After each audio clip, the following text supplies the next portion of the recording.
el reparto colonial de África es un hecho muy importante en el siglo XIX porque nos ayuda a comprender la causa principal de la Primera Guerra Mundial, un hecho que estudiaremos en la clase del próximo lunes desde diferentes miradas.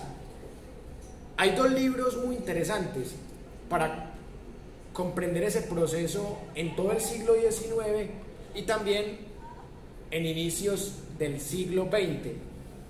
Más allá de que es una fuente estadounidense, se abona que se habla del tema, porque igual esto no involucra tanto a Estados Unidos, sino que involucra más a Francia, a Gran Bretaña, entre otros. Entonces, vamos a analizar algunas tesis de este libro para que terminemos con la clase de hoy.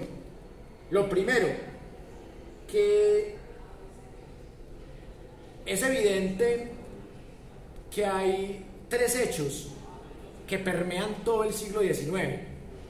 Por un lado, las dos revoluciones industriales, en las que se dieron desarrollos como la máquina de vapor, como el telar mecánico, la locomotora, y ya una segunda revolución industrial en donde aparecen nuevas tecnologías, como por ejemplo la electricidad, el cine.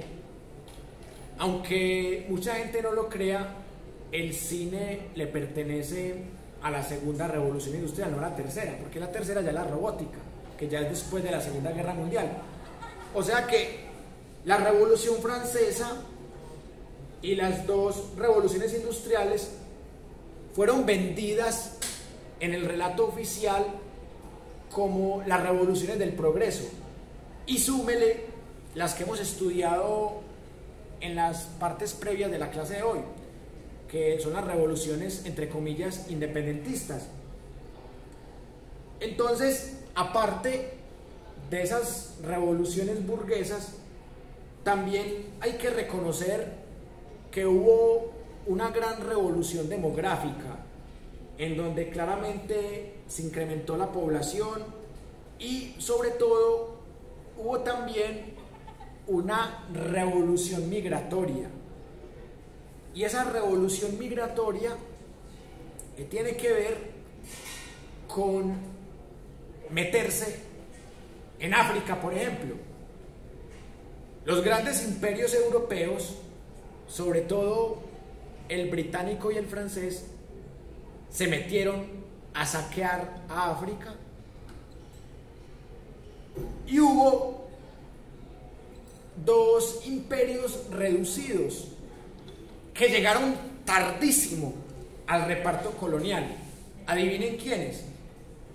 El Imperio Germano, que sabemos que Alemania no está unificada como país, y lo que quedaba del antiguo Imperio Romano, que es lo que se llamó Italia, que tampoco estaba unificada como país. El romanticismo fue el movimiento estético político que más incitó a que se unieran los estados germanos. Recuerden ustedes que estaban los bávaros, los sajones, los prusianos, o sea, eso no era Alemania, era un montón de estados que no están unificados y que apenas empiezan a unificar en el siglo XIX. Italia tampoco existía como país. Estaba que los sicilianos, los genoveses, y se fueron unificando también, gracias a Garibaldi, gracias a la música ópera de Giuseppe Verdi, que eso se estudia en el romanticismo. Entonces, esa demora en la unificación hizo que llegaran muy tarde al reparto colonial de África y que Gran Bretaña y Francia sacaran la gran tajada. Y ya en este mapa, que también lo analizamos la clase pasada, pero que hoy vamos a analizarlo con una lupa diferente, con este mapa se dan cuenta ustedes que aún después de las dos guerras mundiales todavía África le sigue perteneciendo fundamentalmente a Gran Bretaña y a Francia, y que los italianos no les tocó prácticamente nada, y los germanos tampoco. Entonces, si vemos aquí, por ejemplo, los italianos con color crema, no les tocó nada de acá, pero probablemente ganando las guerras mundiales los italianos se hubieran quedado con todo esto. Entonces se estaban peleando las colonias. Ahora, si miramos otro imperio, el portugués, los que eran dueños de Brasil, en apariencia, porque los verdaderos dueños de Brasil eran también los británicos, porque recuerden que los portugueses sacrificaron las ganancias de la explotación de Brasil para recibir un apoyo militar de los británicos para que los españoles no los fueran a reunificar. Eso fue en la época colonial. En la novela histórica Chica da Silva, que en algún momento la vamos a analizar, se puede notar perfectamente ese proceso, que Brasil termina enriqueciéndose a la corona británica más que al imperio portugués. Entonces miren, los españoles, dueños de aquí para abajo, miren, pero teniendo en cuenta que Estados Unidos le quitó la mitad del territorio a México a mediados del siglo XIX, o sea, más o menos desde aquí hasta aquí, hasta la Patagonia, todo esto le pertenecía al imperio español, salvo Brasil, que le pertenecía al imperio portugués, pero que realmente estaba enriqueciendo a la corona británica. Pero África todavía no se la habían repartido, y en ese reparto de África a Francia le tocó, por ejemplo, Argelia, como lo vimos ahorita en la fuente que les compartí. África occidental francesa, Costa de Oro, África ecuatorial francesa. Pero si ustedes miran, había una potencia que tenía más territorio africano que Francia, que era Gran Bretaña. Entonces, Gran Bretaña era el dueño de Canadá todavía, era el dueño de Nigeria, de Sudán anglo-egipcio, de Somalia, bueno, había una Somalia francesa también, de Kenia, de Tangánica, de Rodesia del norte, de Rodesia del sur, de África del sudoeste, de Bechuanalandia, de Suazilandia, de Basutolandia. Todo eso le pertenecía al imperio británico, lo mismo que Pakistán, lo mismo que India, y bueno, pero acá hay dos regiones bien interesantes y que ustedes se preguntarán por qué tienen otro color. Miren, Etiopía y Somalia, pónganle mucho cuidado a Etiopía y a Somalia. ¿Qué color tienen Etiopía y Somalia? No tienen el color portugués, no tienen el color francés, no tienen el color británico, no tienen el color neerlandés, no tienen el color danés, no tienen el color belga. Pero, ¿qué pasa con Etiopía y con Somalia? Fueron las únicas partes de África que no se pudieron conquistar en el siglo XIX. Entonces, desde ahí ya entran los de la recién unificada Italia a tratar de pelearse eso. Entonces, básicamente, se aprovechan del asesinato de un archiduque para meterse en una pelea por esas colonias. Entonces, si ustedes miran, ¿quiénes eran los inconformes? Los germanos y los italianos. Y recuerden que los germanos no solamente son lo que llamamos ahora Alemania. Recuerden ustedes que estaba el imperio austrohúngaro, que también era un imperio germano, el imperio austrohúngaro. Recuerden ustedes que después de la Primera Guerra Mundial se crean países como Polonia, como Yugoslavia y como Checoslovaquia, que en algún momento también fueron territorios germanos. Entonces, miren lo grande que era Alemania. Si Alemania es grande en este momento, imagínense lo grande que era antes de las guerras mundiales, cuando no había perdido territorios. Bueno, Alsacia-Lorena han sido territorios que siempre han disputado Francia y Alemania.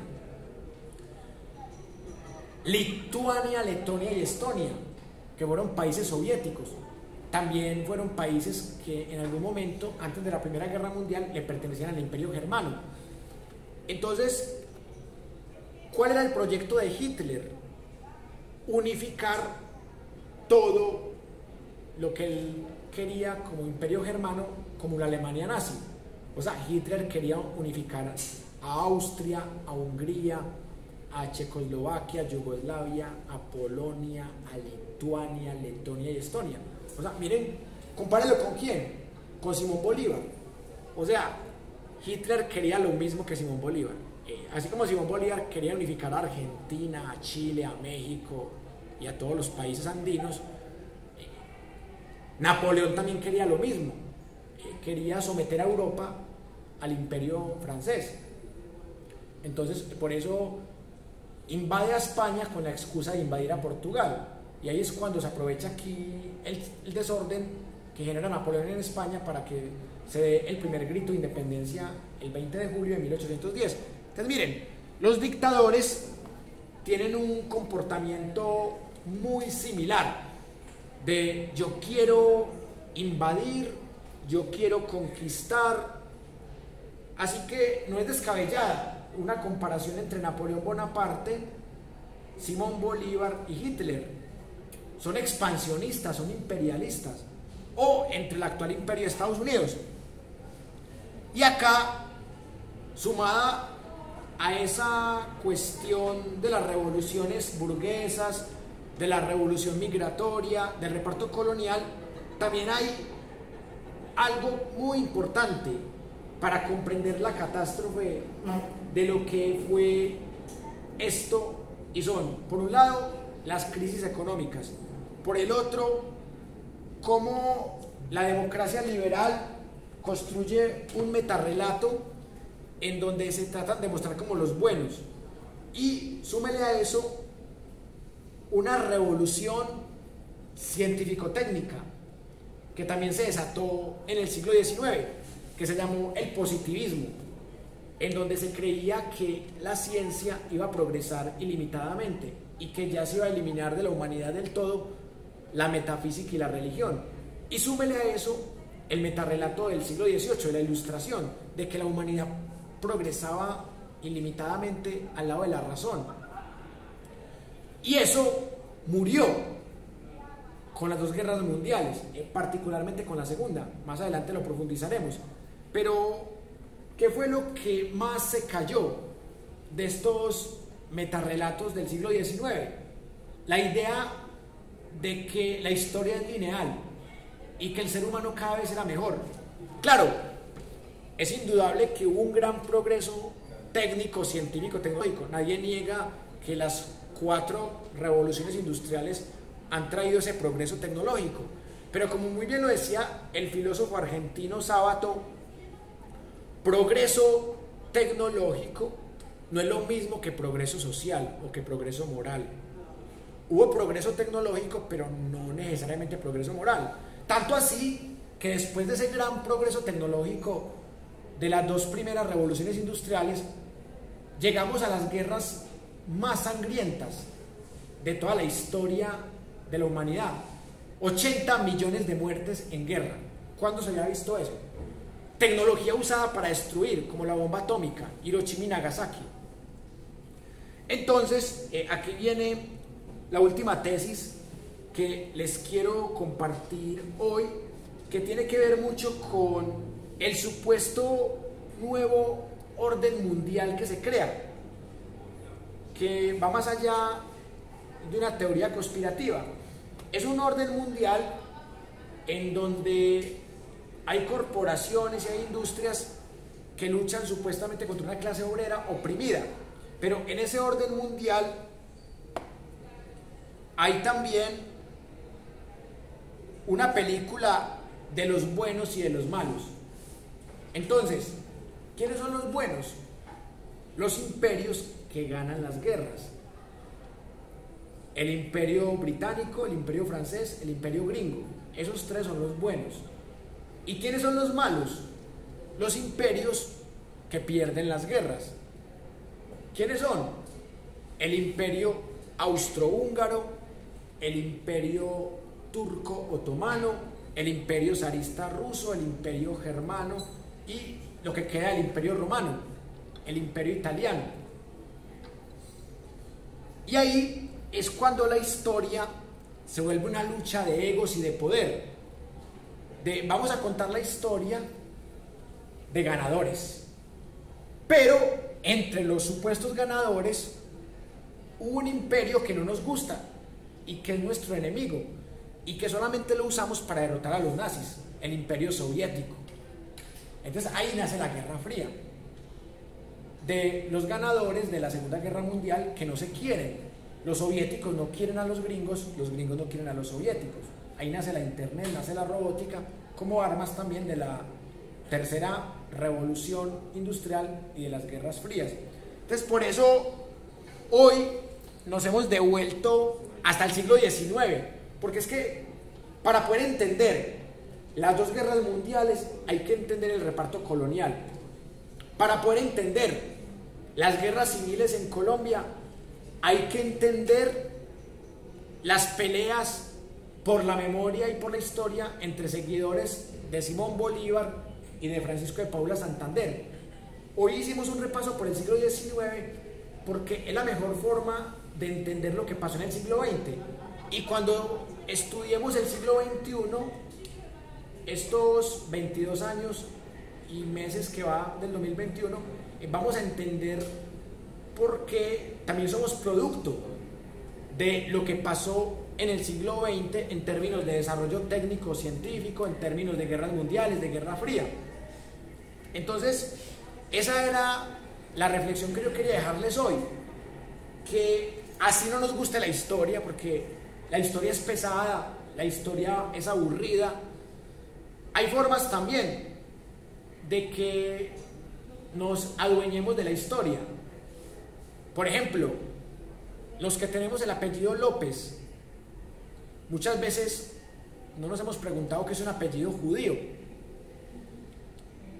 Entonces, bueno, ¿qué hubiera pasado con nuestro tatarabuelo, nuestro bisabuelo, nuestro abuelo en manos de Hitler? Hubiera dicho, tiene apellido judío, mátenlo. Entonces hubiesen matado a nuestros abuelos paternos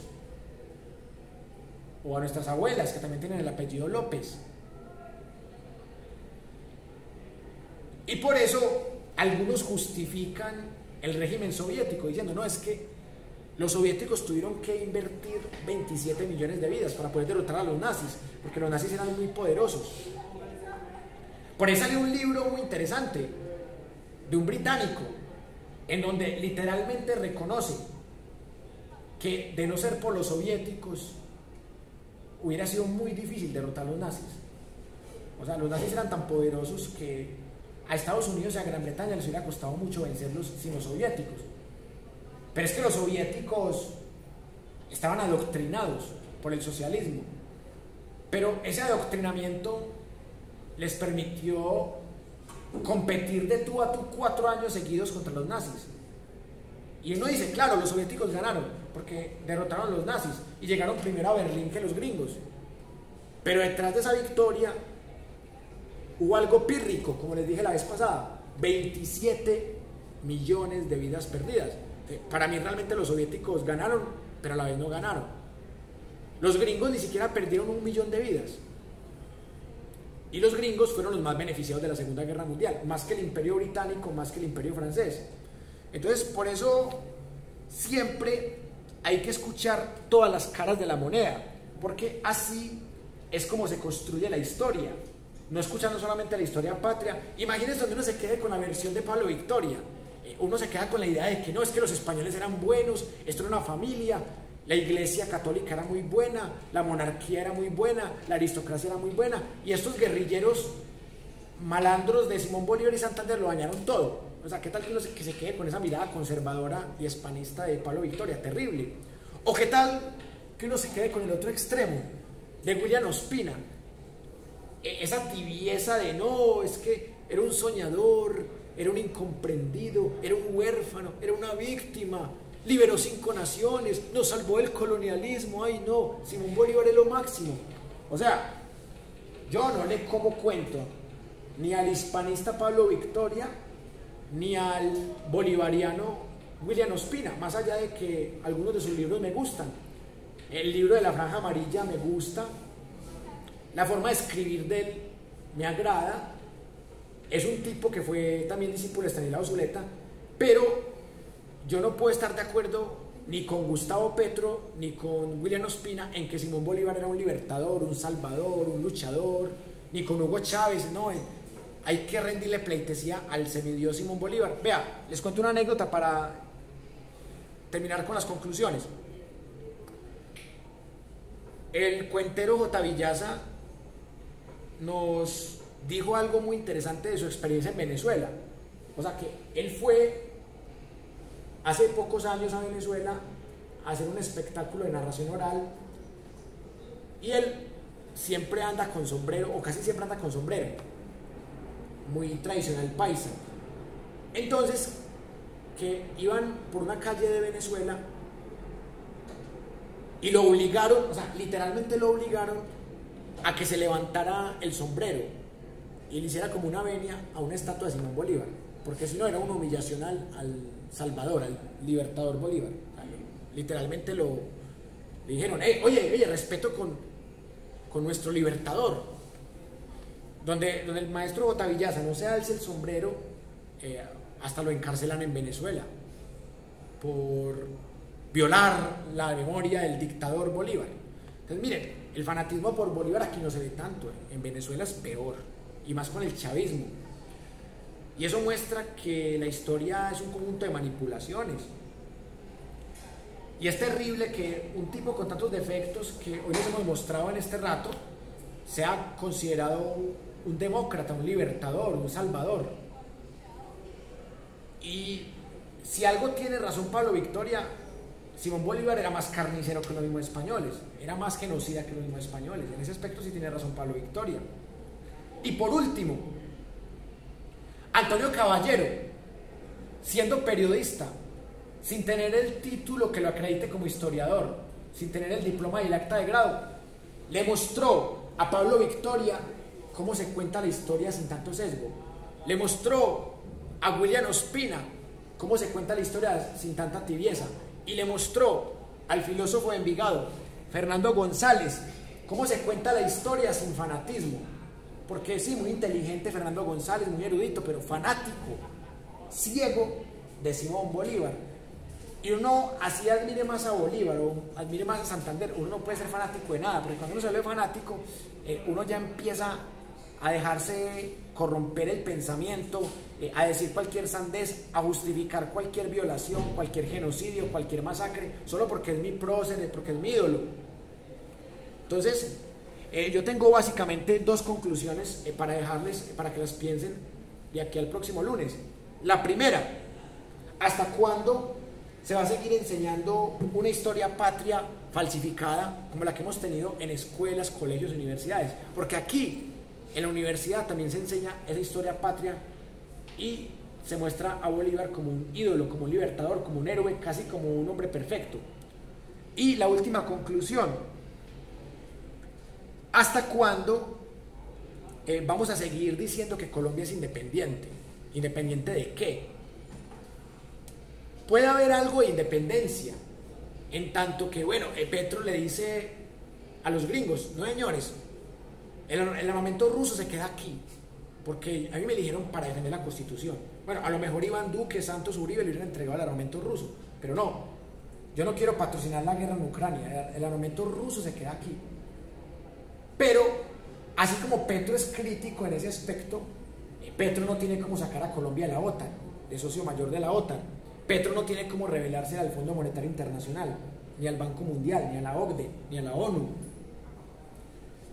Petro sigue defendiendo la figura de Simón Bolívar como un ídolo. Petro está equivocado, pero Petro no lo sabe, porque Petro no es historiador, es economista, y como economista está engañado.